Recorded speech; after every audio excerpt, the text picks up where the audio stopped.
Nagkaisa ang iba't ibang ahensya ng pamahalaan, lokal na komunidad at kapulisan sa isang makabuluhang aktibidad para sa kalikasan.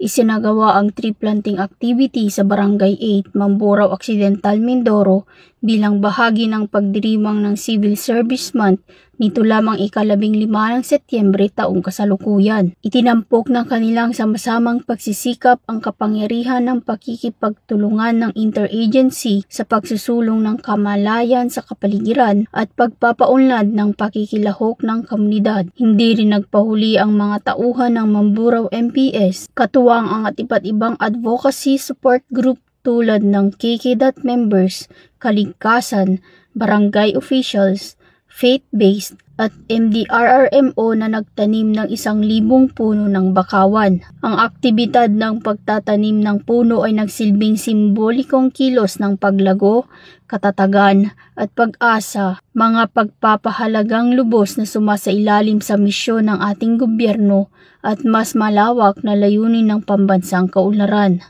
Pinatibay din ito ang papel ng mga tagapagpapatupad ng batas at mga unit ng lokal na pamahalaan sa pagsuporta sa mga hakbangin ng sibiko na makikinabang sa mga susunod na henerasyon.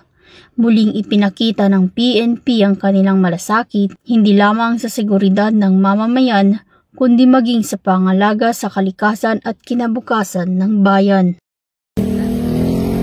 Mula dito sa Calapan City, Oriental, Mindoro, ako ang iyong PNN correspondent, Patrolwoman Ferlyn Joy Kawile, alagad ng batas, tagataguyod ng Balitang Pulis.